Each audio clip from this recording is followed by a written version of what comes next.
Então, boa noite a todos e a todas. É um prazer tê-los aqui conosco no UniLaSalle. Eu sou a professora Cleusa Graipin e sou coordenadora do Programa de Pós-Graduação em Memória Social e Bens Culturais. Este é um evento deste programa. Nosso programa tem um curso de mestrado profissional, também em Memória Social e Bens Culturais. E para efeitos do mestrado profissional, não basta que os mestrandos realizem um trabalho, que normalmente é uma dissertação, como estamos acostumados. Nos mestrados profissionais, isso funciona de forma diferente. Os mestrandos, além do trabalho escrito, que pode ser uma dissertação, também têm que apresentar um produto. Neste caso, a mestranda, a Elianara, promoveu esse encontro de hoje à noite. E em abril, ela defende o seu trabalho final. Antes de apresentar a Elianara, o trabalho dela, a palestra, os convidados, eu vou pedir à nossa diretora de pós-graduação e pesquisa, professora Patrícia Kaiser, que também dirige umas palavras a todos os presentes. Boa noite. Então, como a professora Cleusa já me anunciou, né, meu nome é Patrícia Kaiser. Eu fico muito feliz em ver aqui esse público presente e tenho certeza que os que estão de pé ainda vão terminar de se acomodar. Principalmente eu estou feliz em ver um grupo heterogêneo, um grupo composto tanto por graduação quanto por pós, e que está aqui para ver o resultado de um trabalho de 2 anos na nossa mestranda Elianara, mas também que vai levar vocês a refletirem sobre várias coisas. E é isso que faz o espaço da universidade. Vocês estarem aqui nesse momento é mais um espaço formativo, mais um espaço de aprendizagem que vocês têm, fora daquele ensino tradicional que simplesmente, depois a maioria de vocês de um dia intenso de trabalho, vocês estão agora aqui num espaço diferente, num momento diferente, nem por isso menos instigante e com menos aprendizagem que vocês teriam. Então, desafio a todos a aproveitarem muito esse momento, ao final fazerem os questionamentos. E mais uma vez parabenizar a coordenação e as orientadoras da Elianara por permitirem que ela apresente então para vocês esse produto final, compartilhando com um grupo tão presente aqui. Então, uma boa noite a todos e muito conhecimento.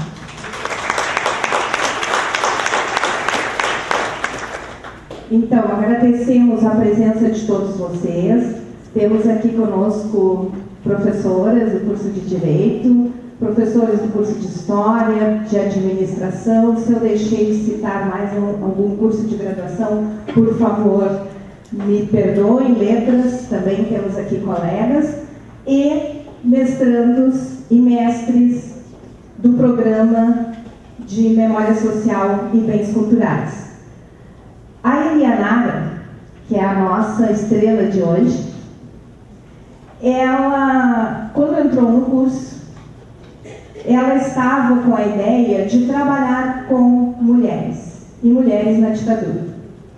E a partir do encontro dela com 2 das nossas professoras, a professora Aline Acorsi e a professora Paula Pinhal, então foram trabalhando, recortando e delimitando o tema de pesquisa, até que chegaram na dissertação A Vida em Memórias de Dor, Mulheres na Ditadura Civil-Militar, de 1964 a 1985. Bem, colegas, nós não sabíamos que isso ia se dar exatamente agora, quando passamos por uma, será que poderíamos chamar de comemoração? Não. Mas, como nós trabalhamos com memória e trabalhamos com alguns conceitos dentro da memória, que é um dever de memória, ou a justa memória, não podemos esquecer. Assim como outras coisas dolorosas pelas quais passamos, e que é preciso lembrar, não para que não aconteça de novo. Somos humanos e somos falhos. Mas é preciso lembrar, não esquecer, mesmo que seja uma memória dolorosa, mesmo que seja algo que nos traz sofrimento e às vezes vergonha, mas é preciso lembrar. Então a Nara, como nós carinhosamente a chamamos, a partir de Walter Benjamin, ela vai fazer todo um trabalho de reconstrução dessas memórias dolorosas. E é isso que ela está nos trazendo hoje, com convidados, os quais vão tratar um pouco das suas experiências e vivências deste momento tão complicado da nossa história. O mestrado em Memória Social e Bens Culturais acolhe a diversas áreas do conhecimento. Nós temos entre nós professores que são historiadores, engenheiros da computação, formados na área de letras, antropologia, que mais? São tantos, são muitos, ciências econômicas, teatro, educação, porque o nosso programa é interdisciplinar. Trabalhamos todos a partir de um objeto de pesquisa, com nossos olhares diversos, mas com um foco no problema, né, que nós estamos construindo. Nossos alunos também vêm das mais diferentes áreas do saber, da biblioteconomia, da arquivística, da história, da psicologia, da arquitetura, da geografia, da economia, e por aí vai. O que eles trabalham? Trabalham sim com memória social e cultura, mas trabalham com problemas de recursos humanos, aqueles que atuam na área da administração, trabalham com conflitos entre pessoas numa instituição, trabalham com memória organizacional, ou então trabalhamos com a cidade, olhares sobre a cidade, a urbanização, os espaços geográficos e os espaços que nós mesmos construímos subjetivamente, e por aí vamos. No direito, trabalhamos com questões de direito à cultura, do direito das mulheres, dos direitos humanos. Somos amplos e acolhemos a diversidade.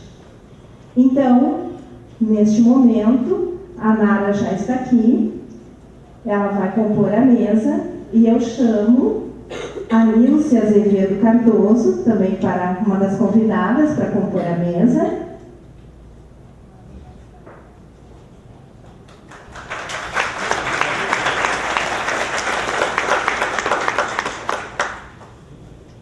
Por motivos de doença, a Inês Maria Serpa Haminger não pôde vir, mas está conosco também um dos nossos professores do curso de História, professor Carlos Reis, por favor.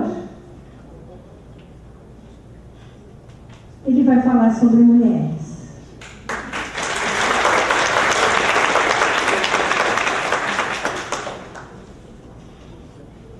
E agradecendo novamente a presença de todos vocês, eu passo agora a palavra para a Nara, que vai presidir os trabalhos, porque afinal de contas o evento é dela. Boa noite.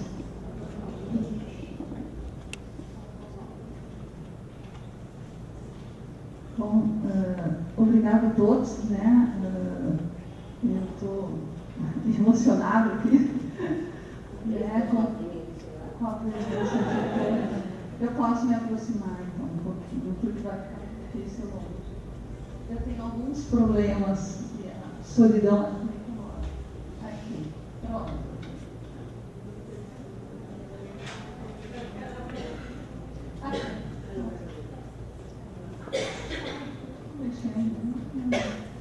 Bom,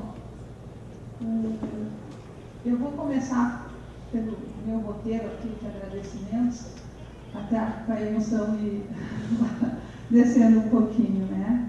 Bom, eu queria agradecer a presença de todos, né? Que sem, né, a presença de vocês e com a colaboração de todos, esse evento não seria possível, né? Então, agradeço ao Programa de Pós-Graduação em Memória Social e Bens Culturais pelo apoio para a realização deste evento. Né? Agradeço às gurias da Secretaria, que foram maravilhosas, a Silvia, a Jéssica, a Franciele, que eu cheguei ali um dia e a banquei, elas sempre atenciosas.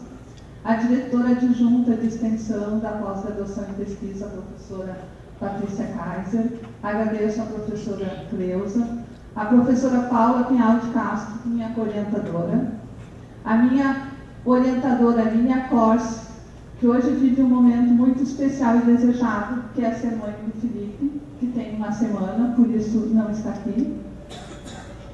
Mas está de coração, porque ela já mandou uma mensagem. Ao professor Rodrigo Lemos Simões, coordenador do curso de História, né, que promoveu e que convidou o professor para estar aqui com a gente. Né? Ao grupo do IAD, né, que está gravando o evento, ao pessoal do marketing, né, ao meu marido Vinícius, que está fazendo o apoio o dia inteiro de transporte, de busca e tudo, aos amigos do mestrado, né, os novos que estão chegando e aqueles que a gente passou junto, que estão aqui apoiando, a Najara, a Miguel, a Elícia, a Rosa, né, a Jacir, a minha filha, né, a Paula, o Rafael, a minha cunhada. Bom, a todos vocês, quem esqueci o João Pedro? Quem? Meu irmão! Yes!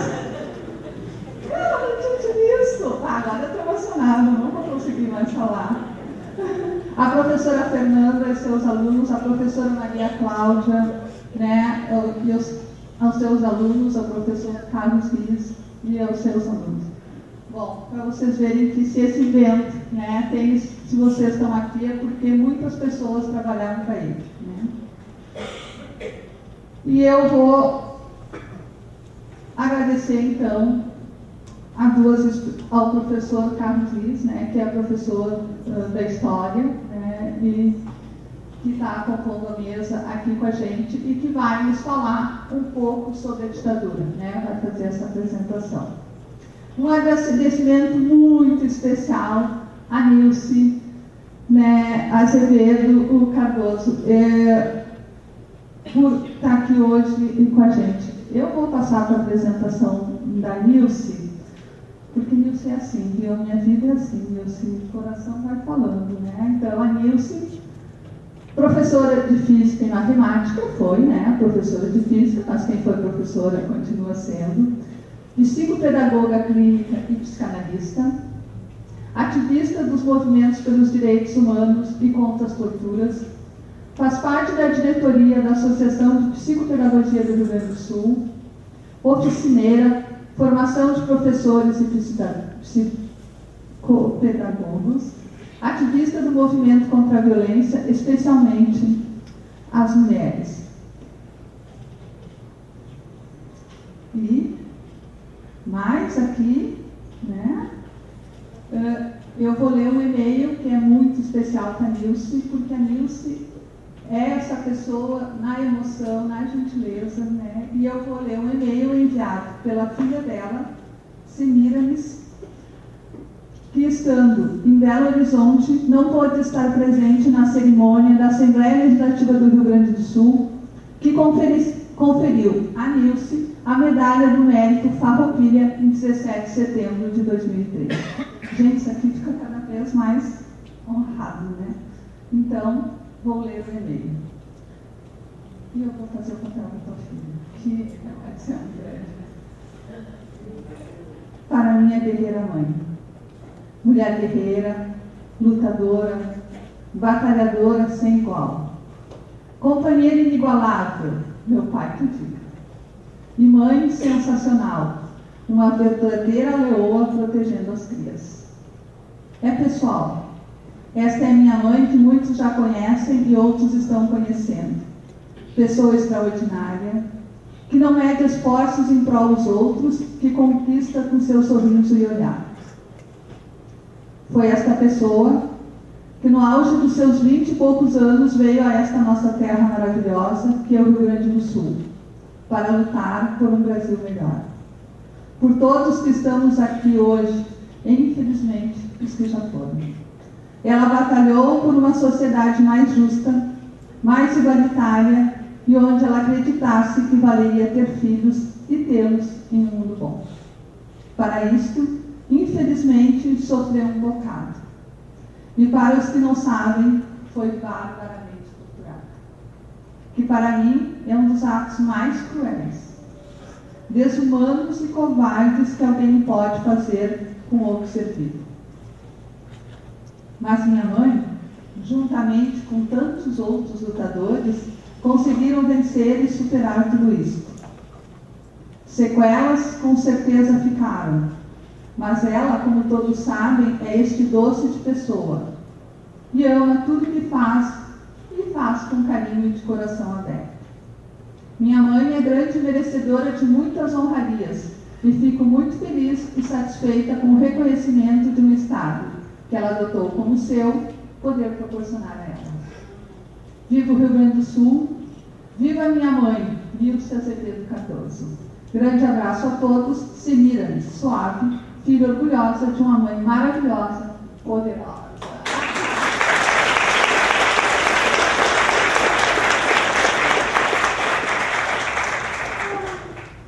Mas,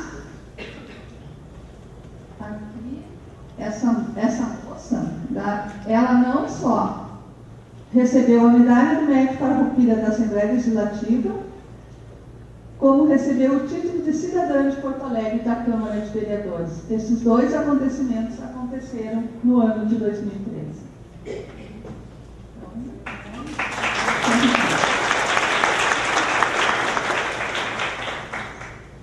A ordem que pensamos, né, que pensei aqui da apresentação é: o professor vai falar sobre a ditadura e depois a gente vai ouvir a Nilce, né? E assim que a gente vai desenvolver. Então eu vou passar a palavra para o professor. Boa noite a todos. Bom, depois de todas essas apresentações, é um orgulho para todos nós estarmos aqui presentes, né, diante da Nilce. É uma satisfação para a gente conhecer e participar dessa atividade que tem um significado muito importante para o nosso curso de pós-graduação. Essa é uma demonstração de um trabalho realizado durante um tempo bastante significativo, que marca, né, o resultado de tudo aquilo que se constrói como conhecimento nesse curso de pós-graduação, que tem uma relação muito importante direta com o curso de graduação de História, e que é um espaço, como disse bem a professora Cleusa, um espaço multidisciplinar que abre muitas possibilidades de estudo, de conhecimento e de pesquisa para os interessados em memória e bens culturais. Bem, nós estamos efetivamente diante de uma marca importante, né, que são 50 anos do início de uma ditadura que vai durar um tempo quase que infinito, né, levando em consideração todas as atrocidades que ocorreram durante esse período. Esta marca atroz da história brasileira, como todos vocês sabem, ela transborda os limites do nosso espaço geográfico, porque as ditaduras civis militares alcançaram praticamente toda a América Latina. Em muitos lugares ela foi muito mais dramática e muito mais devastadora do que aqui no Brasil, como no caso da Argentina e do Chile, onde houveram situações extremas, de extrema crueldade, dramaticidade, milhares e milhares de pessoas mortas e desaparecidas.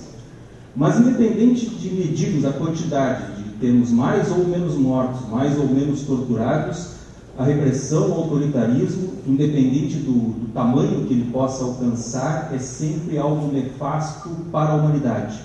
Não apenas para aqueles que sofrem diretamente esta ação de um estado de exceção, mas para todos os indivíduos que conseguem enxergar, conseguem analisar e interpretar aquele momento como um momento da degradação da existência humana, porque sempre que nós nos encontramos com situações como essa, com certeza podemos visualizar que isto não deveria fazer parte das ações humanas, daquilo que se espera dos homens e das mulheres diante de situações adversas. Torturar alguém, repreender alguém, prender, encarcerar, açoitar, matar, são situações que nos levam à barbárie e, portanto, não deveriam combinar com a própria condição do ser humano. Mas, infelizmente, como a professora Cleusa bem colocou, são situações que se repetem, mas temos que considerá-las como situações extremamente condenáveis e, portanto, nós aqui nos reunimos para falarmos dessa ditadura militar no Brasil. É um momento também de reflexão para entendermos o quanto que essas situações são situações que devem ser condenadas dia a dia. Não só, logicamente, quando se completa 50, mas quando se completou 49, 48 e para sempre. Portanto, são momentos e situações da história que devem ser refletidas e olhadas com um olhar de crítica, de negatividade e com um olhar de que nós estamos diante efetivamente da degradação humana, coisas condenáveis, sem nenhuma sombra de dúvida. Bem, quando nós falamos da ditadura, nós podemos abordar assim questões centrais, como essa questão do autoritarismo e da repressão, da perseguição às pessoas, das prisões e também das torturas. Mas existem aspectos importantes e fundamentais, né? Nós estamos aqui diante de alguém que vai falar bem sobre isso, que é o papel daqueles indivíduos, daqueles homens e daquelas mulheres que se dedicaram a resistir, e resistiram de forma brava, resistiram com uma tenacidade de que teve um significado importante para nós que estamos aqui hoje.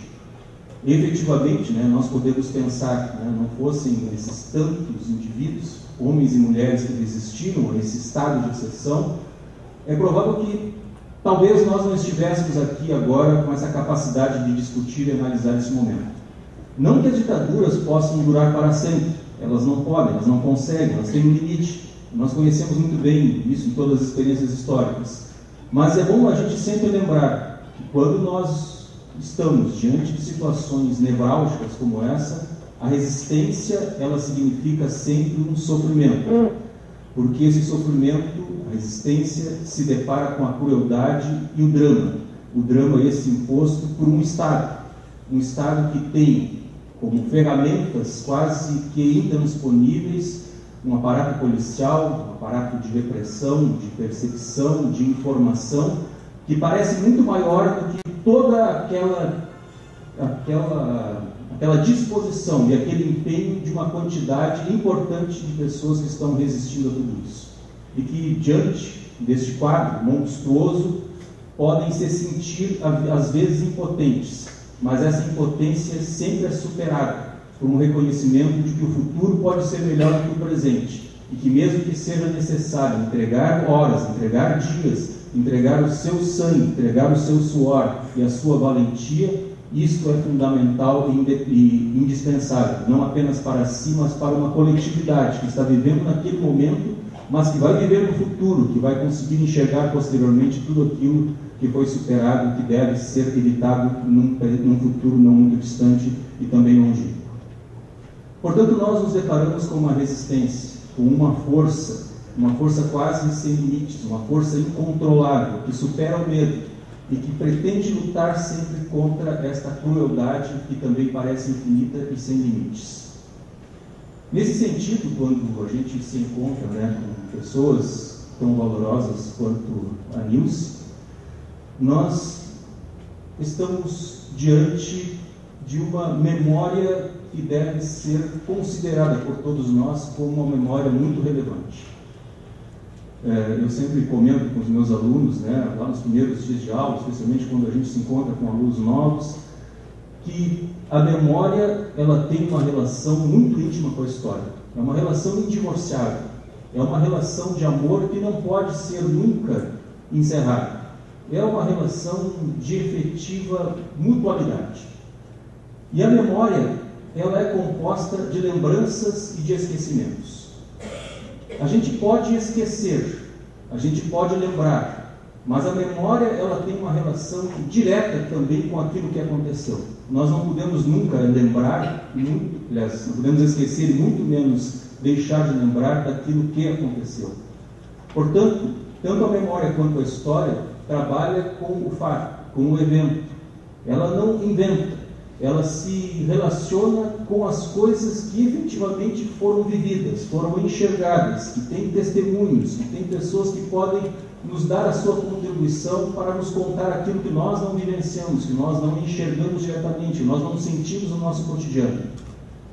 Nesse sentido, qualquer testemunho que possa ser dado sobre a ditadura, como o caso que a nossa prezada Nilce vai colaborar com esse conhecimento que vai nos apresentar, qualquer testemunho para nós, nesse sentido, ele é inestimável.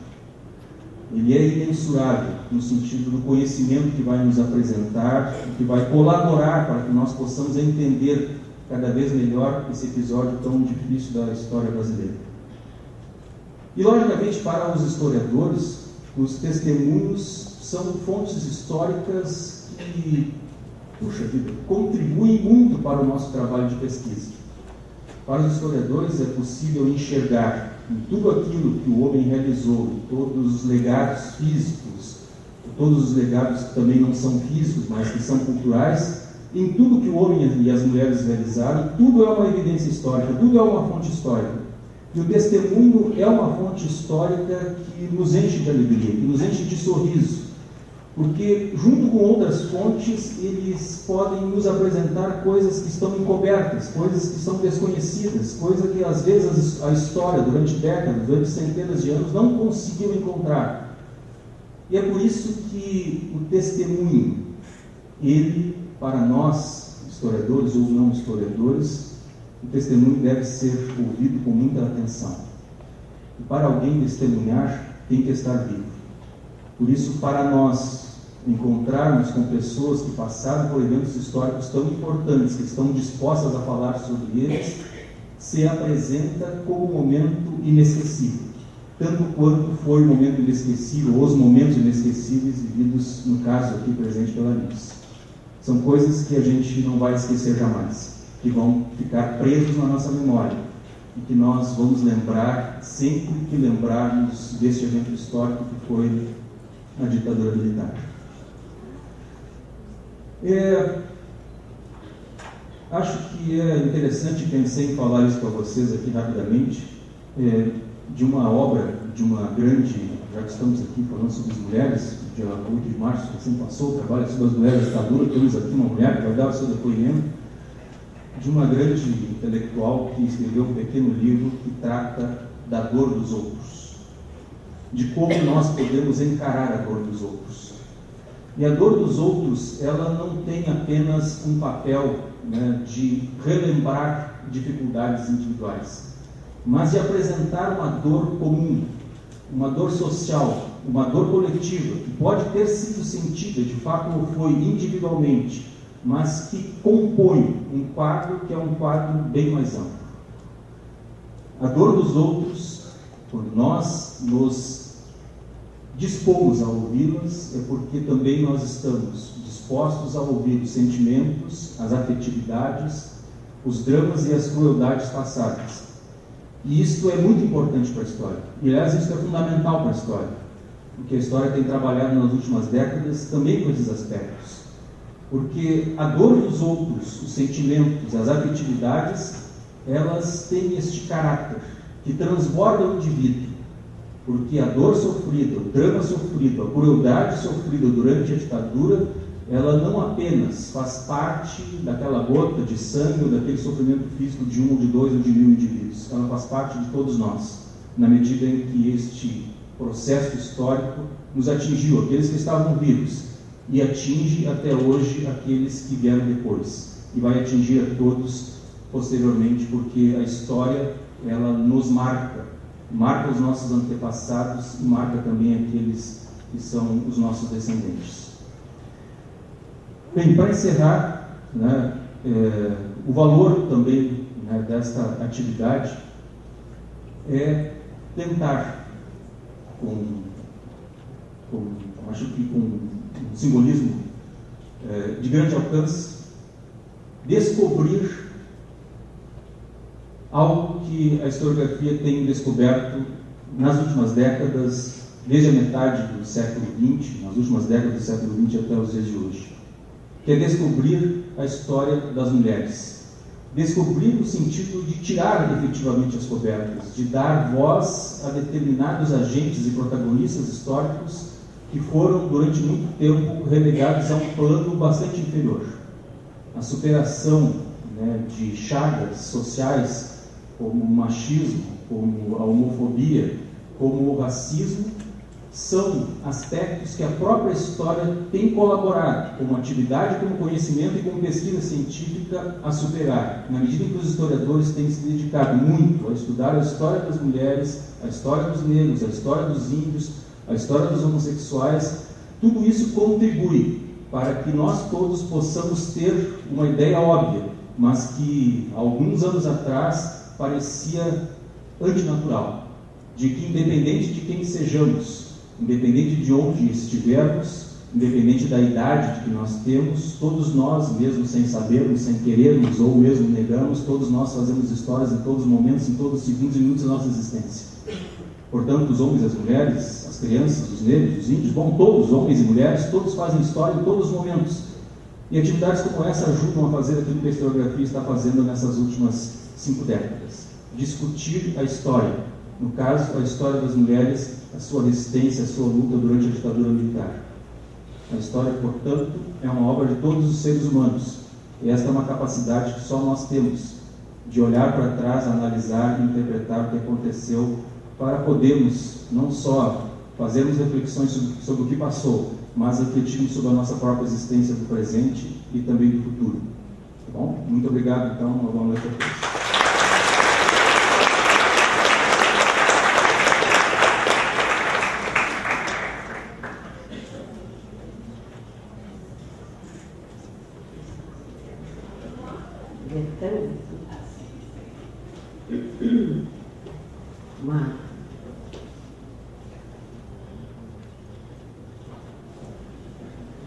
Eu até convidaria, ousaria convidar, mas não vou fazer porque não ensaiamos.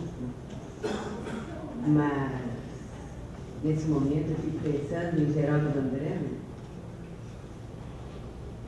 quando ele dizia, e nós repetíamos em tudo quando era passeata, prepare o seu coração para as coisas que eu vou contar. Eu venho lá do sertão e posso não lhe agradar. Aprendi a dizer não, ver a morte sem chorar. E a morte, o destino tudo, a morte, o destino tudo, estava fora do lugar. Eu vivo para consertar. E aí, começo então a tentar falar alguma coisa para vocês que eu nunca sei quando estou diante de uma plateia tão maravilhosa que me emociona muitíssimo. Que é incrível estar com vocês aqui. É muito bom. Começo agradecendo a Nara e parabenizando, porque a Nara é uma estudiosa que conheci nas minhas plateias.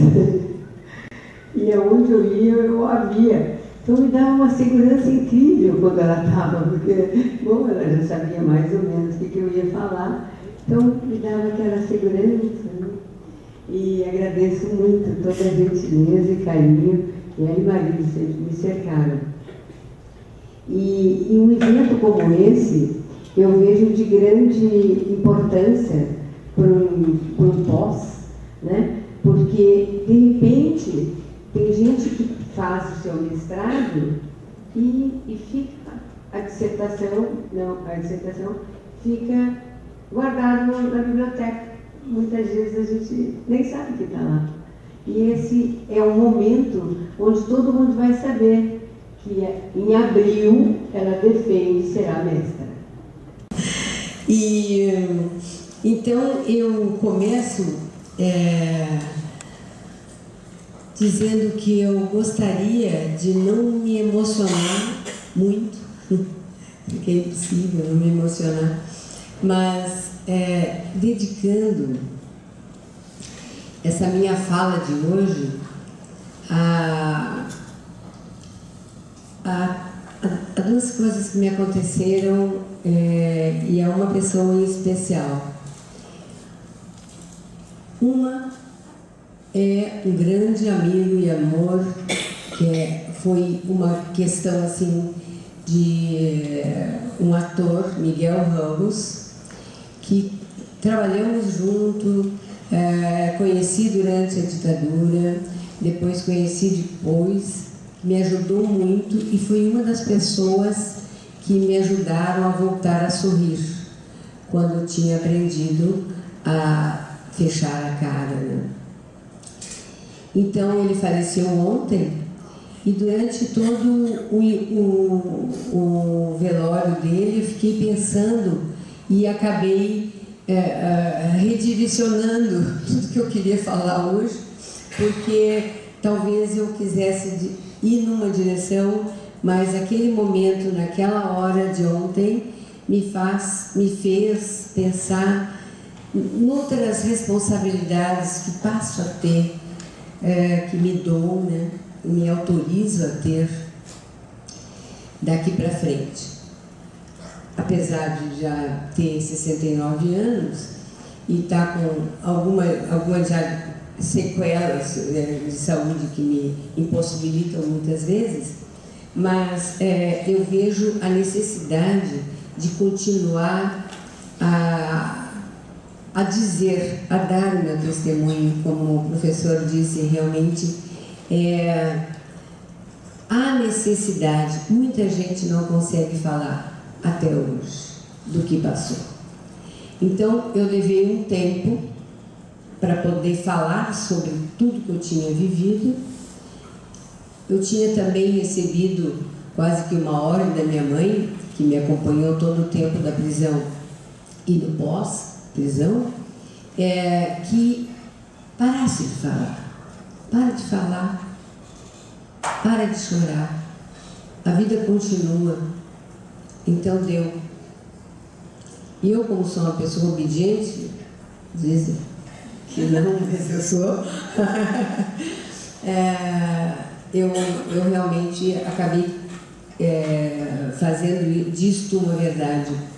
Acabei tendo uma amnésia durante alguns anos, onde teve gente que trabalhou comigo durante anos numa escola e nunca soube quem eu era, o que eu tinha feito, nem nada, né? Era como se eu tivesse eu viesse ali um colega que não tivesse passado, não tinha história para trás, né? Então era sempre só aquela professora que militava no CEPERS e que parece que tinha nascido de alguma árvore por ali, né? Porque não tinha história, não tinha mãe, não tinha pai, não tinha nada. Então, quando fiquei sabendo que eu estava amnésica e comecei a fazer um trabalho muito grande de recuperação de mim mesma, eu pude contatar com tudo que tinha acontecido comigo e pude também dizer, né, para mim mesma o que eu tinha ouvido muitas vezes da minha analista: para de ter pena de si mesma, segue em frente, né? E eu estava seguindo em frente, mas com pena de mim mesma. Então, realmente, a partir daí, e eu fui ver o filme, que eu recomendo, eu vou recomendar algumas passagens, eu fui ver o filme Que Bom Te Ver Viva, que é um relatório de algumas, é um documentário, aliás, de algumas mulheres que viveram e foram torturadas, a resistência contra a ditadura, e foram torturadas. A Irene Ravache faz uma das mulheres que não quis aparecer no documentário. Então, vale muito a pena, porque eu acho que foi dos primeiros filmes onde a gente vê a voz das mulheres, onde vê todas essas mulheres que começaram a falar e que resistiram, porque o papel das mulheres, é verdade, foi muito significativo e muito grande na resistência contra a ditadura. Só que isso não era contado, né? Então, enquanto as mulheres não contam, os homens ficam contando a história do seu jeito, né? Que é um jeito machista na maioria das vezes, né? Mas é um jeito do ponto de vista dos homens, que tem normalmente as mulheres para o servirem, né? A segunda dedicação da minha fala é o que vai talvez me mover em minhas pesquisas daqui para frente, sobre a condição humana de resistência. Foi sempre uma das minhas questões, mas não tão clara para mim como está sendo neste momento. Eu fui ver o filme 12 Anos de Escravidão, não sei se vocês já viram, que ganhou o Oscar e tal, né? Não estou fazendo propaganda do Oscar, mas do filme. É um filme verídico de um escravo, de um homem livre que é feito escravo e passa 12 anos sendo escravo. E ele é dos poucos que vai sair e vai contar a sua história. Então, não deixem de ver esse filme, ainda mais vocês que estão pesquisando e estão vendo toda essa questão da história, da memória, porque de repente é sobre a condição humana de sobrevivência que a gente vai estar vendo ali, que a todo instante do filme a gente fica pensando como estes homens e mulheres resistiram, como é que aguentaram tudo isso. E aí tu estava levantando um aspecto que me leva a pensar diferente em termos do que eu estou seguindo, que eu acho bom, mas vou pensar, que é todo mundo ali, por exemplo, no meu caso, né, e no caso de milhares de pessoas que estavam presas, e não só aqui no Brasil, como na América Latina toda, que nós acreditávamos e sabíamos por que estávamos ali. Nós acreditávamos e tinha um ideal. Nós acreditávamos que mesmo que morresse, haveria um amanhã. Mesmo que tivéssemos os corpos todos dilacerados, haveria um amanhã. E na escravidão, a gente vê este filme, não há um amanhã. Ninguém ali vai sair. E a maioria ali morre mesmo. Então, é uma questão que eu acho que todo ser humano tem que perguntar: como continuavam vivos? É uma pergunta que acho que vai me angustiar até a morte, porque já me angustiava antes. Quer dizer, o que move uma pessoa a continuar viva? Então, e ali foi uma questão muito forte no filme que me tomou, e acho que vai tomar por um bom tempo mesmo, porque eu preciso encontrar, é vital para mim encontrar esta resposta de sobrevivência, quer dizer, o que da condição humana, essa condição humana que realmente vai acontecer de novo, vai. Nós estamos vendo o que acontece de novo, nós estamos vendo nas prisões, nós estamos vendo acontecer no dia a dia, e nós estamos vendo amigos torturando amigos, namorado matando namorada, que ontem ele amava, ou até continua amando, pais, filhos matando uns aos outros. Então, isso é a condição humana, e que parece que deu uma amortecida nessa geração posterior à minha, e que esse fruto, que eu chamo de fruto da ditadura, ainda está por ser desfeito. ainda há uma dormência, me parece, porque ninguém se pergunta. Todo mundo fica com raiva quando acontece uma coisa dessa, mas não se pergunta o que da condição humana leva essas pessoas a fazerem isso. Quando aparece aquele slogan, né? Em briga de mulher, de marido e mulher, eu ponho sim a minha colher, né? Até bem pouco tempo era o contrário essa palavra de ordem. Não se põe, não se mete. Quando uma mulher está apanhando, deixa apanhar, né?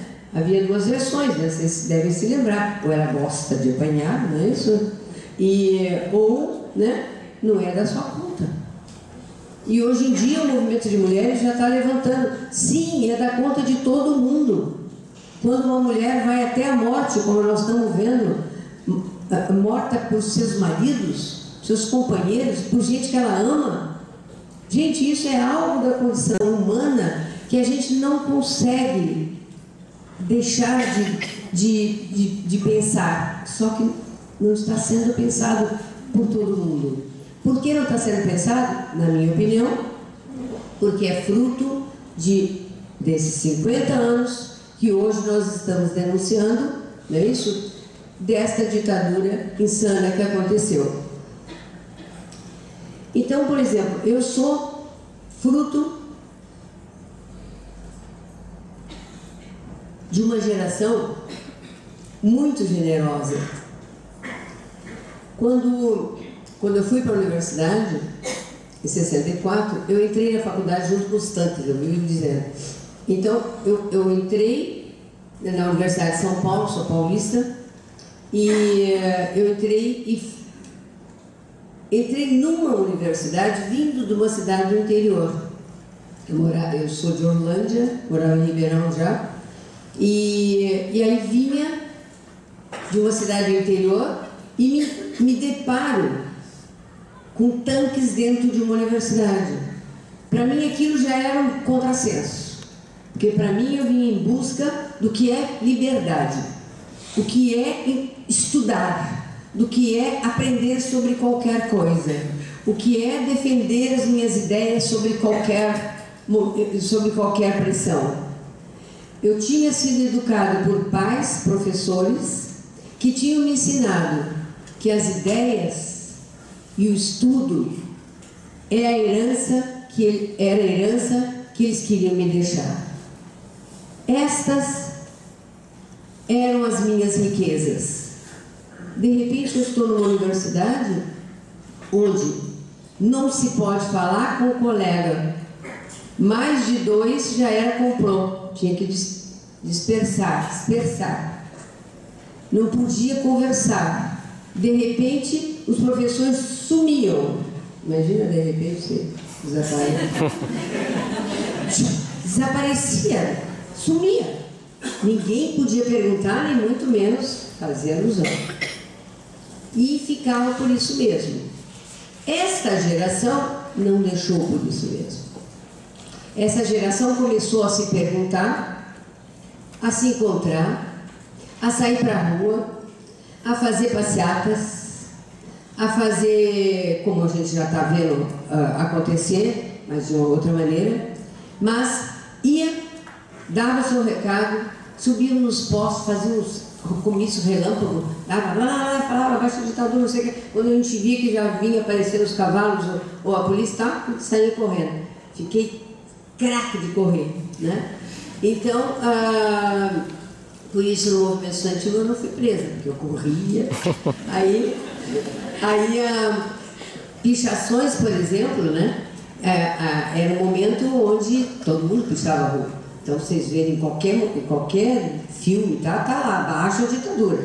Porque todo mundo que tivesse um gizinho riscava em algum lugar abaixo da ditadura. Era banheiro, era qualquer coisa que fosse. Poste, né? Muros, né? Claro, para os muros, né? Precisaria de um certo movimento, claro, né? Uma certa organização. Havia organizações naquele momento, até a Inês, você esqueceu de dizer que a Inês está no hospital, por isso que não compareceu, né? Ah, já tinha, desculpa.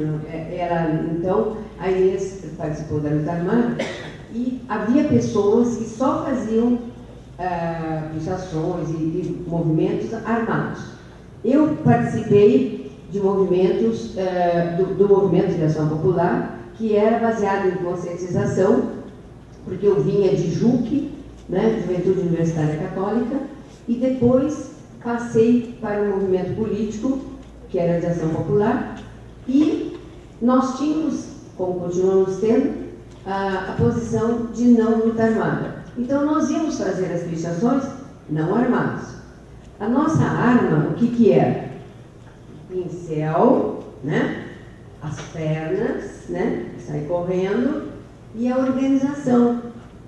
Então, se nós fôssemos pegos, por exemplo, não tinha nada que eles pegassem, porque claro que eles largavam as tintas e saíam correndo. Quando eles nos pegavam, a gente já estava sem nada na mão, né? Então era o namorado que estava correndo, era uma mulher que estava correndo, um homem, mas não tinha arma. Diferente de quem estava armado, né? E já ia, a coisa já era diferente.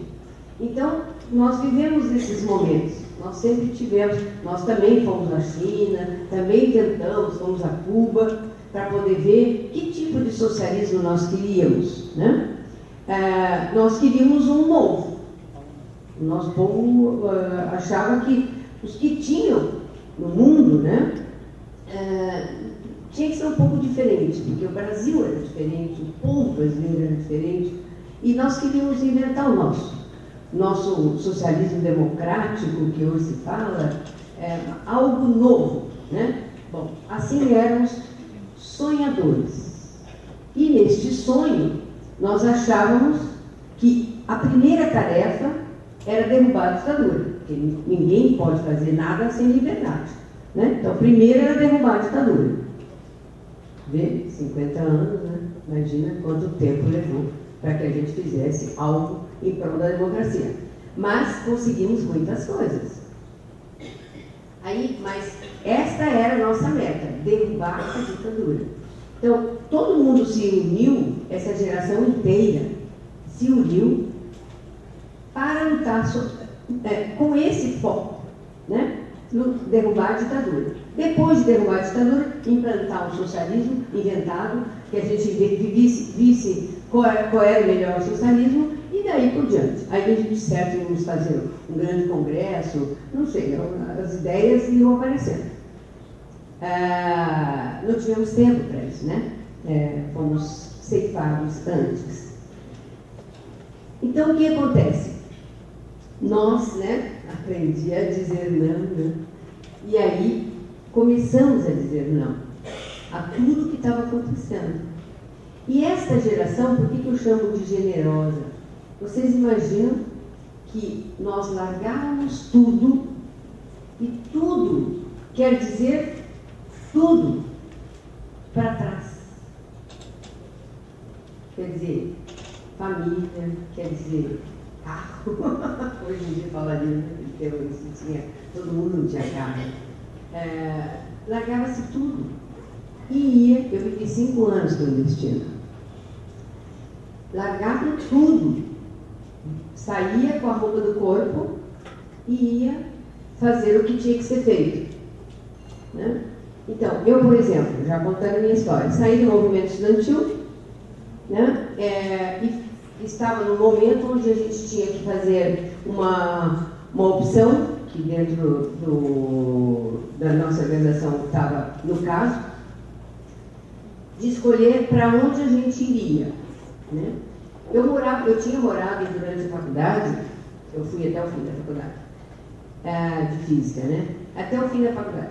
E aí, nesse meio tempo, eu fui estudando muito, conhecendo a realidade, mas o nosso conhecer da realidade era nos livros, né? Lendo e tal, mas mais do que isso, era indo. Era um pouco diferente do que se faz hoje. Já tem alguns movimentos hoje em dia de fazer isso, mas naquele tempo nós íamos para as favelas, íamos para os lugares, íamos onde estavam as pessoas todas, para poder entender o que era a realidade. Principalmente, por exemplo, no movimento estudantil, era todo mundo mais ou menos, naquela época se dizia, da classe da pequena burguesia, né? Hoje em dia não caiu essa categoria, tá, né? Então, mas a gente dizia, nós éramos pequenos burgueses, né? Então nós não sabíamos o que era ser pobre, né? Não sabíamos o que era passar fome, nada disso, né? Particularmente. Então, o que acontecia? Íamos. E aí, cai uma lista, eles invadem o CRUSP onde a gente morava. Eu já tinha saído, então não fui presa, mas todos foram presos. E caiu a lista de quem morava lá, antes. Toda ela caiu. E caiu também meu nome. Então eu tinha que sair de perto, né, para que eles não me pegassem e acabasse ali a minha vida de revolucionária, né. Aí eu opto, então, junto com o pessoal do partido, de ir para ser operário. E ser operário, o que significa? Sair com a roupa do corpo da casa da mamãe, né, e ser operário. Com todas as consequências. Por isso que eu digo que é uma geração generosa, porque é até difícil, até eu vejo hoje que é meio difícil de explicar isso, né? De repente você não tem nada, aí eu fui para o ABC, onde eu tinha que procurar casa, né? Nós eu me casei com um companheiro que foi comigo, né? Fomos juntos, fomos para Vila Operária lá em Santo André, e eu tinha que procurar casa, eu tinha que procurar emprego, né? Para me sustentar, tinha que fazer um trabalho político e aprender com os operários. Na minha avaliação hoje, foi o meu mestrado, meu doutorado, pós-doutorado e mais um pouco. Porque o que eu aprendi com as operárias não está escrito em nenhum livro. Por quê? Eu, desde que botei o pé na vila, tudo tive que aprender, tudo. Até como lavar roupa no tanque, como pisar no barro e depois entrar numa fábrica e estar com o pé limpo. Para mim era impressionante aquilo, né? Claro, tinha que trocar um sapato. E aí, né, tive que comprar arrumador de sapato. Então, alguns detalhes, mas são tão detalhes que parece até bobo, né? Mas são reais. Eu entrava às 4 da manhã, tinha que sair de casa às 4 da manhã, batia ponto e trabalhava, saía dali, ia preparar as atividades, né? Panfletagem, ida para as vilas, né? Fazer todo o movimento, ir na frente de outras fábricas, preparar o panfleto que ia ser levado dentro da minha fábrica, né? Tudo era feito escondido, claro, né? E assim ia, né? O mais gozado, eu até vou contar essa, eu adoro contar, principalmente quando estou falando sobre o trabalho de mulheres. Eu cheguei lá na fábrica e fui recebida, na fábrica, no movimento operário, que a gente chamava de movimento operário, e o meu companheiro, o meu chefe, né? Eu esqueci. Bom, meu chefe. E o dirigente. Aí, então, é bom ser amnésico, porque tudo que está lá atrás, mas não está, é a mim mesmo, eu acho. Ai, que horror.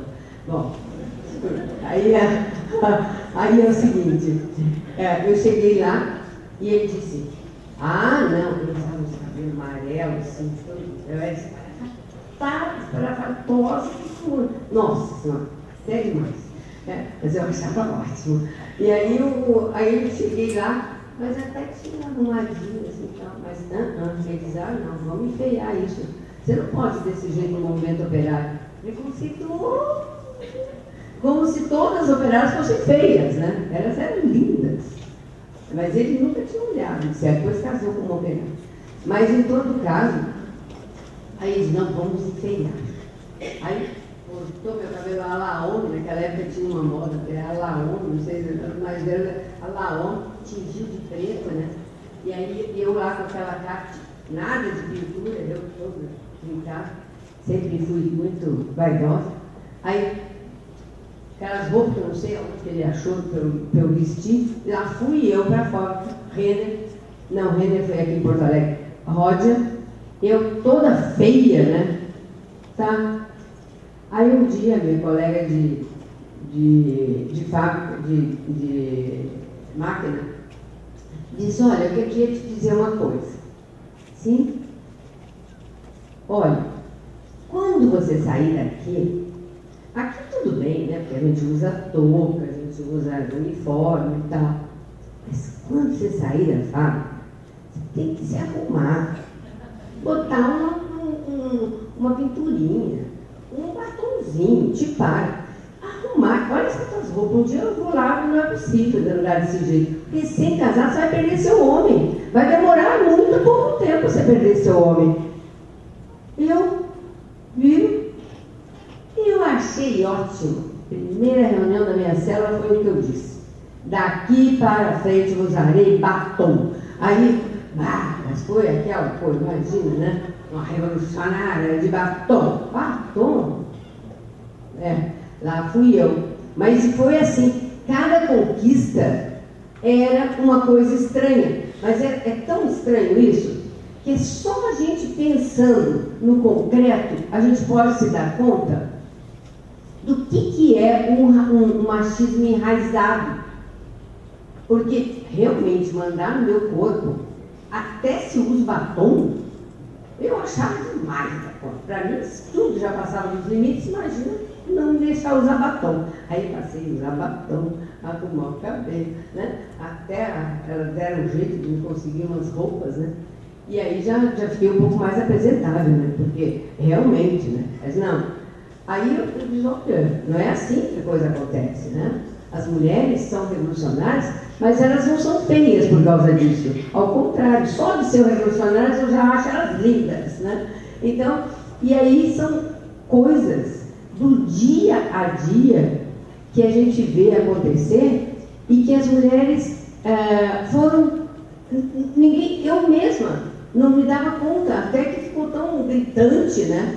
Aquele mando em cima de mim, né?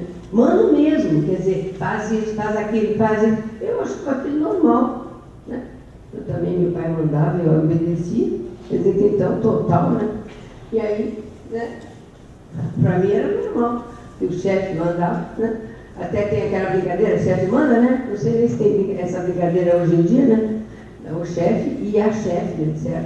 E aí foi, quando eu vim para cá, de novo aconteceu muita coisa boa, de aprendizado novo, que era aqui eu fui trabalhar na Ródia, que era uma fábrica de latas. Eu tinha os dois medos aqui, né? Um de perder os dedos, que quase ninguém tinha os 10 dedos, que eu achava absurdo aquilo, né? Porque de botar ali, elas perdiam os dedos, né? Eu tinha um medo atroz de perder os dedos, né? E o medo de ser descoberta, porque eu tinha que passar os panfletos, eu tinha que conversar normalmente, né? Tinha que passar meu recado, afinal de contas eu não estava ali para ser operária, eu estava ali para fazer uma função, né? Eu tinha que botar os panfletos, né? Quando era descoberto o panfleto, claro que todo mundo era revistado, claro que todo mundo acontecia. Mas eu tenho um anjo da guarda que, por sorte, nunca descobriu com aquela cara de idiota, de certo que eu fazia, né? E aí nunca acharam que fosse eu, né? Justa feinha, que é, então, Aí ele não dava, não pegaram, por sorte. Foi pegar depois, né?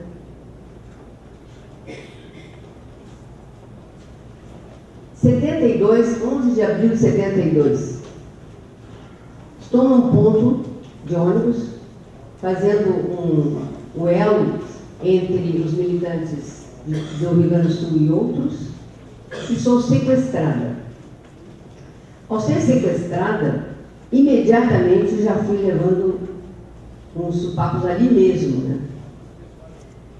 Me tacaram, né, pelo série de companhia, me tacaram dentro do carro e já foram batendo, né? Quando já cheguei no DOPS, eu já sabia que tinha caído, certamente, né? Eu já tinha montado toda a história, o que era, me localizei, né? eu tinha sido, alguém deu esse ponto. O ponto era um lugar de encontro entre pessoas, né? Alguém tinha caído em São Paulo e deu esse lugar. Como naquele tempo não tinha e-mail, não tinha celular, não tinha nada para avisar, demorava para chegar qualquer notícia, né? Então, até saber que eles tinham caído, demorou e aí caiu o ponto e eu caí no ponto. Nisso, né, ao cair o ponto, caiu todo mundo, inclusive, que chegou nesse ponto. Que veio, alguns vieram a cair depois. Quando eu cheguei ali, eles queriam saber, claro, quem eu era. Então, vou contar um caso que é muito interessante, que até vou fazer uma pesquisa, me passou agora pela ideia, como era o processo de despersonalização que eles fizeram e fazem, né, ainda. Que eles queriam que cada um ali, primeiro, contasse os pontos, as questões todas que eles estavam perguntando. Outra coisa, eles queriam acabar com aquela pessoa enquanto pessoa. Acabar com a sua individualidade, acabar com a sua personalidade, acabar com o seu ser enquanto pessoa. Esse processo vocês vão conseguir ver no filme 12 anos, porque eles fazem didaticamente como é que isso é feito, né? O cara vai tentar falar alguma coisa, apanha, tentar falar, apanha. Então, realmente, é feito sistematicamente, até que a pessoa não sabe mais quem ela é.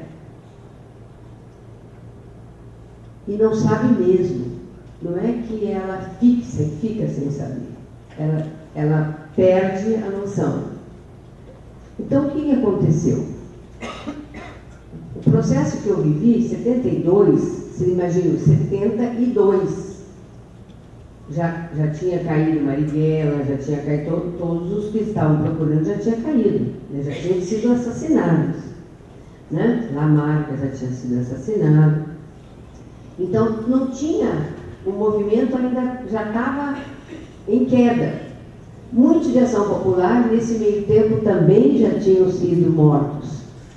Outros foram mortos ainda em 73, mas ainda estavam, o Rio Grande do Sul já estava muito mapeado. Mas eles sabiam quem eu era, o que eu sabia, e eu sabia que eles sabiam, porque eu via pelas perguntas, claro, né? Via pela quem tinha dado, etc, etc. A cabeça da gente fica transtornada, mas fica lúcida. Isso é que é o pior, me parece. Porque o pior e o melhor. O pior porque a gente vê tudo que está acontecendo, né? E aí você não consegue escapar. E o melhor porque você consegue raciocinar enquanto está acontecendo tudo aquilo. A violência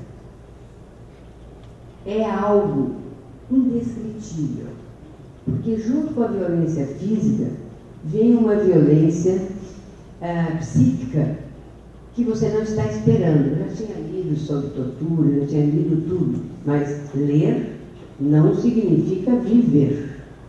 Até é bom que a gente saiba que a gente pode ler 1000 vezes, mas viver é outra coisa. Principalmente se tratando de coisas vivenciais, sentimentos e dores. E cicatrizes. E não cicatrizes. O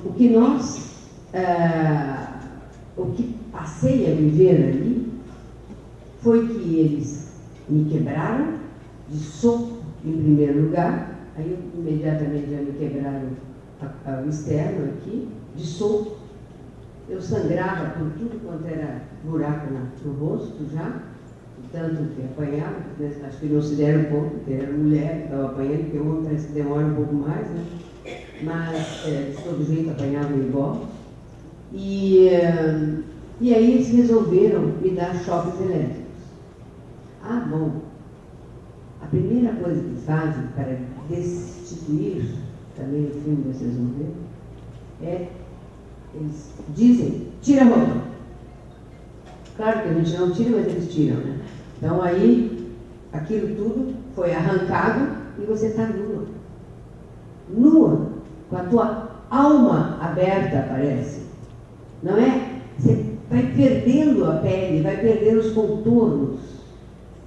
Porque tem aqueles olhos que estão a nos olhar, que é indescritível. Eu até hoje, se eu não fizer um esforço grande de apagar esses olhos, eu vejo-os ainda me olhando. Então, é muito forte aqui. São holofotes, parece, que te vestem, ou despem de humanidade, e eu passei a ser quase que uma chaga única. E aí eles resolveram, então, me dar choque. O choque é outra coisa que, quando vocês lerem, vocês vão ver. Ele deixa a gente em outra dimensão, parece. A gente entra num processo de estrangulamento, bom, primeiro da consciência. E o que acontece? Acontece que é uma dor tão insuportável que a gente e não tem o que fazer. Você está na mão deles. Aqueles choques que não param. Não tem um buraco do meu corpo que não recebeu choque. Para você ter uma ideia. Vocês podem pensar qualquer buraco, ali eu recebi choque. Então é inimaginável. E eu olhava, eu senti um terror tão grande. Por quê? Como aquela pessoa que não sabia sequer quem eu era, sequer por que estava me batendo, parecia, e batia. Então, é um terror indescritível. De tudo que eu já estudei, de tudo que eu já vi, de tudo que eu já fiz análise, é um terror que não se apaga. Eu acho impossível de se apagar. Porque ele vai num limite que separa um corpo do outro corpo, parece. Num corpo orgânico, num corpo psíquico, e ele vai num certo limite, nesse limite que ele torce. Muitas pessoas foram torcidas, passaram nesse limite e não voltaram nunca mais. Felizmente, quando cheguei nesse limite, eu entrei em coma. Antes de entrar em coma, eles resolveram me pendurar no pau de arara. Procure ver o que é o pau de arara. É uma coisa que vem, não foi inventado por esses nossos policiais, não. Vem desde muito tempo. O pau de arara é só um pau. Um pau. Eles amarram a mão da gente, as pernas, e penduram ali naquele pau. Qualquer lugar pode virar lugar de tortura. O que está acontecendo hoje? É só entrar numa delegacia, é só entrar dentro de uma prisão, é só entrar em qualquer lugar e está lá o pau de arara. É um absurdo, gente. É um absurdo. Porque é uma dor absurda. É uma dor incontrolável. E que ali, muitas pessoas se derrubaram ali, porque eles não aguentavam. Porque é uma dor que pega todas as articulações e torce. Todas as articulações. Então não fica nenhuma articulação não torcida. Então eu tenho todas as articulações estranhadas, vamos dizer assim. Todas elas foram espichadas ao seu limite. Eu fui corrigindo, né? Eles me arrebentaram o pescoço e tal, eu tenho próximo no pescoço. Eu fui me corrigindo. Se alguém tirar um raio-x do corpo, sabe todas as torturas que eu tive.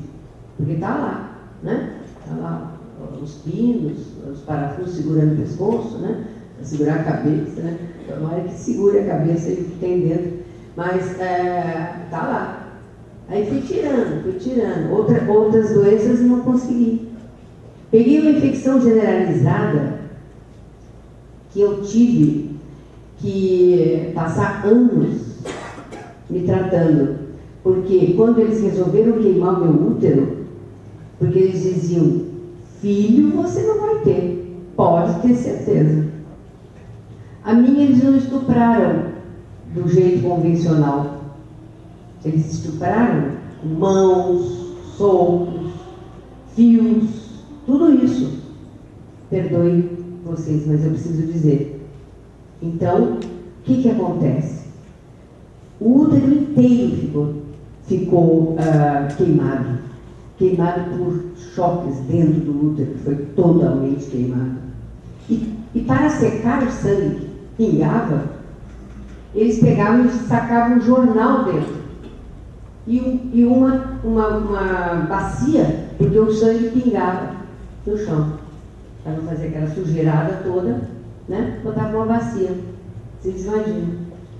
Claro que eu ia pegar uma infecção, como peguei. Essa infecção talvez seja, é uma das coisas que a gente está investigando, que me levou a tomar muito remédio dentro da cadeia e depois, né?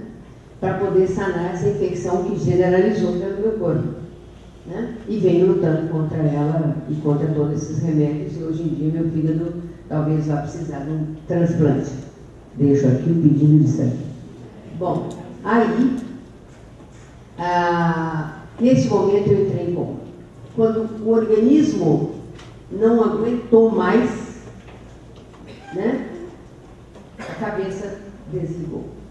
Por isso que eu digo que eu tenho um anjo da guarda ali, né, que ligou meu cérebro. E aí fiquei 8 dias em coma. E aí nesses 8 dias eu pude, né, ir refazendo a minha vida interna, certo, né? Como é que eu vou fazer isso aqui? Porque eu sabia que eu primeiro pensava que eu não fosse sobreviver. Que ali mesmo, né, a hora que eles me tiraram do óbito, eu pensei que eles fossem tacar no rio, que tinha tido o caso das mãos amarradas, né? E aí, então, eu pensei que eles fossem tacar no rio. Porque eles me botaram, já tinham tentado me enfiar lá dentro d'água, mas pensei que eles fossem desaparecer comigo. Mas aí, a minha sorte é aquela, né? Eu acabei entrando em coma e aí também não morri. Aí voltei à prisão de novo, voltei às torturas e voltei. Para que vocês respirem, que tem algumas pessoas que vão desmaiar, por favor, respirem. Eu vou contar um casinho que eu acho ótimo. Eu estou voltando do coma, imagina, é só gente vaidosa mesmo para fazer isso. Só mulher que faria isso. Aí, eu estou voltando do coma, não fica tão certo, por favor. Aí estou voltando do coma, e aí eu me olho, né? Continuava nua. Aí eu digo, me consegue uma gilete? Mas teve uma correria tão grande. Um corria, eu falei, o que será que houve, né? Corria daqui, corria dali, tá pedindo gilete. Não deixa ela morrer. Não, ela precisa voltar. Ela precisa continuar sob o deprimento. Não, ela vai voltar a ser torturada. Não, deixa. Aí eu falei, já sei, estou pensando que eu vou me suicidar.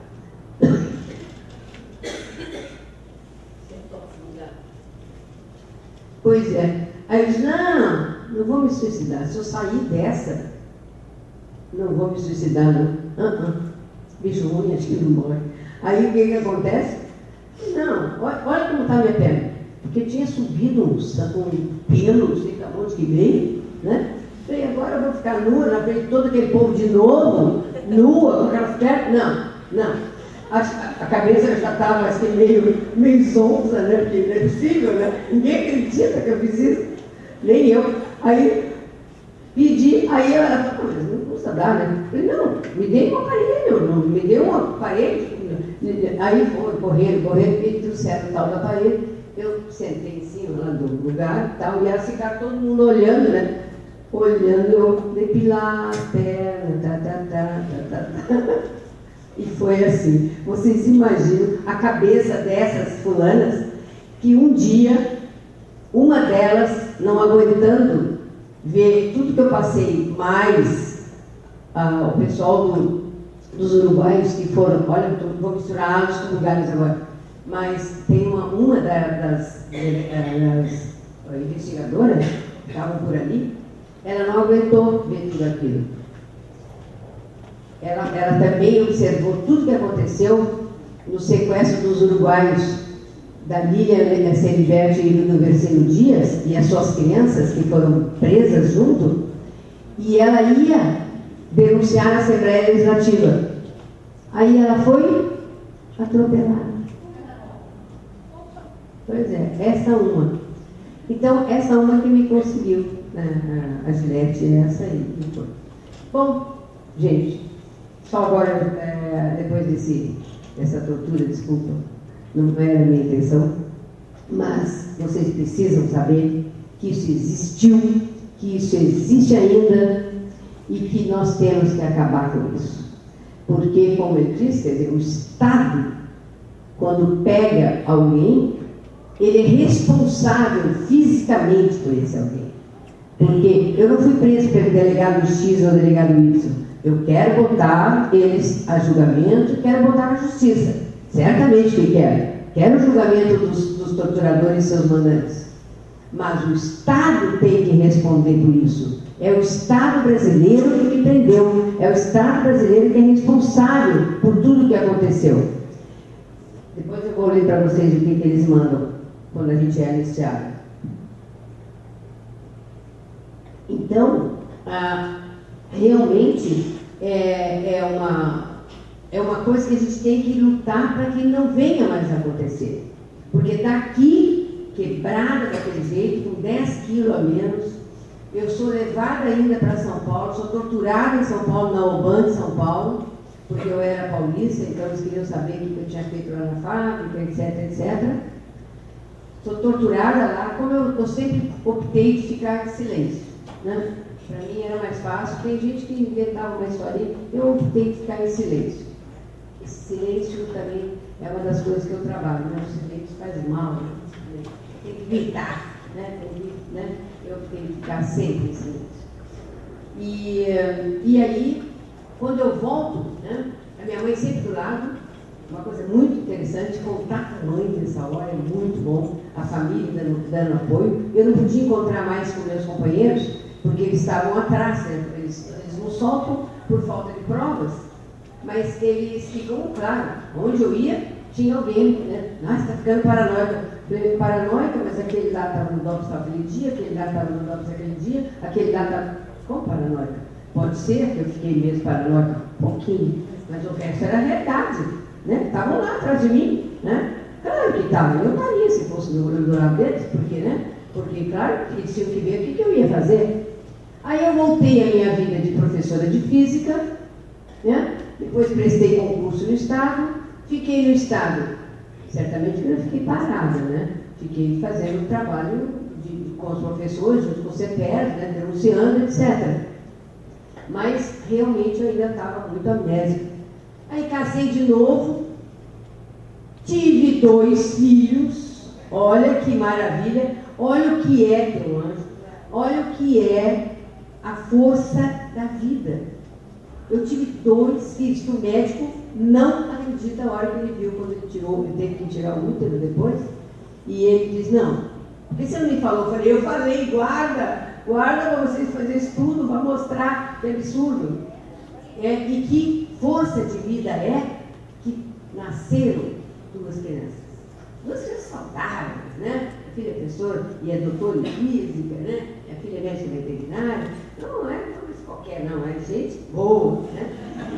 E tenho 4 netas, né? Já não é da minha responsabilidade, mas também é um pouquinho, né? E aí, sabe? Então, pude construir família. Então, alguém que me pergunta, tu acha que tu fosse vitoriosa? Claro que fui! Claro que fui! Né? Ah, mas aí o que vocês fizeram? Ah, não fizeram nada. Ficou todo mundo morto. Bom, em primeiro lugar, né, todo mundo foi morto. Sobraram alguns que nós estamos aí denunciando. A maioria foi morto. morto mesmo, morto em tortura, realmente muita gente morta. Então, e disso nós vamos ter que ainda fazer conta, né? Pedir contas, né? Mas nós, depois, já fiquei também, nós fomos lutar por uma democracia, né? Nós fomos pedir anistia, nós fomos lutar pela anistia, aí fizeram aquela lei torta lá que também anistiava só eles mesmos, porque nós não tínhamos sido julgados, fomos ao tribunal, cumprimos pena, todo mundo, né? Eles é que não foram julgados, né? Mas nós já fomos para o campo dos réus. Tem gente que aparece, tem um site lá nos que são das torturas, né? Que eles dizem, ué, mas então vamos julgar os dois. Ué, um lado já foi julgado. Ué, tem gente que já cumpriu, a nossa presidente não cumpriu 3 anos de cadeia, tem gente que cumpriu 15 anos de cadeia. Ué, nós já fomos julgados. Eu só não fui julgada, não cumpri, porque recebi isenção de prova, não acharam prova nenhuma. Eu só estava sendo operada. Ué, e que motivo de ser operado? Né? Não acharam, né? Alguma coisa concreta, né? Então, o que acontece? Depois nós lutamos pela anistia, eleições diretas, e estamos lutando para moralizar as nossas eleições e os nossos candidatos. Porque eu não acredito que só tem candidato corrupto, não. Eu acho que tem gente boa. Aliás, em todo lugar tem gente ruim e gente boa, né? Mas, agora, resta a nós ficarmos atentos. Acho que essa é a questão, né? E nós, por exemplo, eu refiz a minha vida, né? Trabalhando, lutando, continuei a lutar junto aos movimentos que achei os melhores, assim, em termos de lutar junto aos movimentos de direitos humanos, junto às mulheres, né, aos movimentos de mulheres, continuei na luta. Isso é que me deu força. Claro que os que ficaram em casa, parados, não conseguiram fazer tudo que eu consigo fazer atualmente, muito menos, às vezes, fazer uma fala. Então, o que acontece? Nós temos, todos nós, uma responsabilidade social, porque não foi uma ou outra que foi torturado. Cada um que foi torturado, o povo brasileiro foi torturado. O povo brasileiro levou isso na história. O povo brasileiro é que precisa conhecer. Nós que resistimos, não foi Nilce e alguém que resistiu, não. Foi muita gente que resistiu. Muita gente mesmo.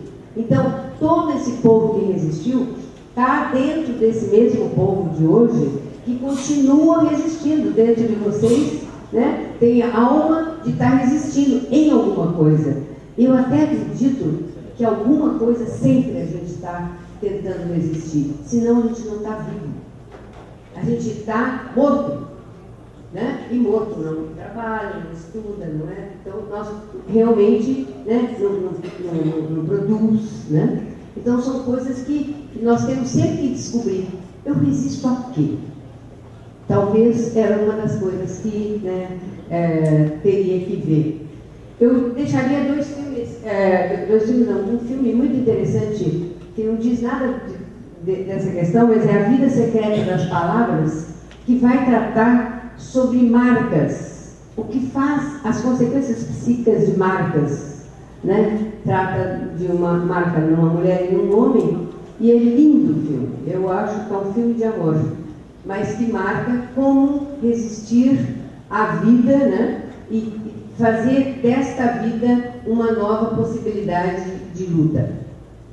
Vejo também uma proposta da Suzé Oliveira da Rosa, que o livro dela, o primeiro livro, esqueci o nome, mas depois é só procurar, tem, depois eu leio. E esse último dela, que é Mulheres, Ditaduras e Memórias, e ela cita o Foucault, não imagina que precise ser triste para ser militante. E ela traz a vida de 3 mulheres entrelaçadas, né? Ela entrelaça e conta a minha, não tem muito de interessante, mas assim, que sobrevivi. Depois tem uma que trabalhou como exilada, E a Flávia Chile, que ficou 9 anos refém, e está ali lutando, continua trabalhando, né? Professora. É lindíssimo esse livro. Eu gostaria de ler 2 coisas para vocês, para terminar. Uma fazendo referência ao meu pai, que no leito de morte, ele me perguntou, depois de um tempo que ele tinha se encontrado, ele me perguntou, mas filha, acho que você foi um pouco burra, né? Porque foi presa, né? Para que ele ficou só na luta meio superficial? Você acha que valeu a pena? Aí eu quero dizer, valeu sim, gente. Valeu. Porque eu me sinto fazendo parte de todo esse povo que resistiu e que está fazendo um Brasil possível. Se é o melhor, ainda não sei, né? Eu acho que ainda não é o melhor. Continuo lutando. Eu queria ler também o que me autoriza a falar, porque eu consegui, depois de muito lutar comigo mesmo, de se eu pedia ou não anistia, porque eu não achava que tinha que pedir anistia, porque eu não achava que tinha feito nada de errado. Certificamos que Nilce Azevedo Cardoso é a anistiada política do Brasil nos termos da Lei 10.559, de 13 de novembro de 2002. O Estado brasileiro reconhece seu direito de resistência contra o regime autoritário e em prol da luta pelo restabelecimento das liberdades públicas e da democracia, para que não se esqueça, para que nunca mais aconteça. É o meu certificado de anistiada. E, para terminar mesmo, eu fico à disposição de quem quiser fazer qualquer pergunta, mas eu gosto muito de terminar com a carta da minha mãe, que me acompanhou sempre, foi uma força inimaginável do meu lado, ao lado de outras pessoas maravilhosas. Eu sempre tive amigos maravilhosos ao meu lado. Eu sempre tive a sorte e a conquista que fiz sempre de tê-los. E ela escreveu esse depoimento quando eu pedi a indenização. Um triste depoimento. Primeiro choque. Minha filha está presa. Fui com o Nelson para Porto Alegre para vê-la, dar-lhe nossa força e dizer-lhe que estamos juntos. Segundo choque. Depois de muita demora, me deixaram vê-la. Fiquei aniquilada, estarrecida. Quase não a reconheci. Entrou na sala, arrastando os pés, roxa, estranha, tão maltratada, martirizada mesmo. Pensei não aguentar ver tanto sofrimento. Até hoje meu coração está sangrando. Não quero nem pensar nesses homens, animais ferozes, desalmados. Depois ela teve amnésia e o medo constante, pois sentia-se vigiada, assim como a família. Custou dominar o pavor, e eu ia a todos os lugares com ela. A recuperação foi lenta. Foi preciso muito amor e dedicação dos irmãos e amigos para ela não se sentir só, graças a Deus. Com a ajuda do psiquiatra, retornou à vida. Ela sempre foi e é uma pessoa boa, sempre pensando em como ajudar os outros. Confio na justiça que lhe será feita. Uma mãe sofrida, Zilda Azevedo Cardoso.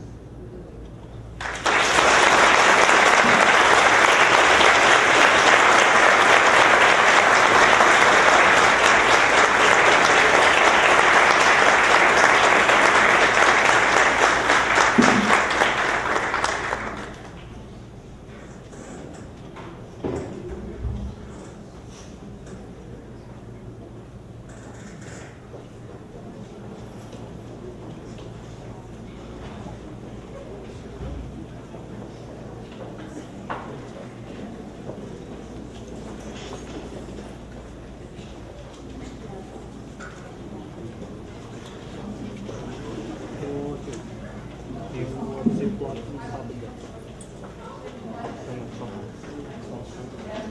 alguém quiser fazer alguma pergunta.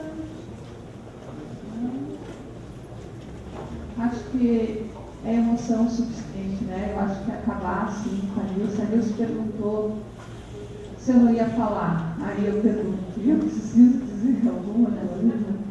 Né? Eu acho que a frase que eu me baseei para fazer, né, para chamar esse evento, eu acho que a Nilce representou isso. Né? Acho que cumpriu o papel. Não tem ninguém melhor para falar o que viveu, quem viveu. Né? Qualquer coisa que eu falasse não teria a emoção, não teria a experiência, não teria, né, toda essa atividade. Nilce, muitíssimo obrigada, professor, muitíssimo obrigada. E colegas, amigos, muitíssimo obrigada por esse apoio, pela presença, por tudo. Se alguém quer fazer uma pergunta, eu acho que a emoção já está grande. Então, tá bom. Boa noite.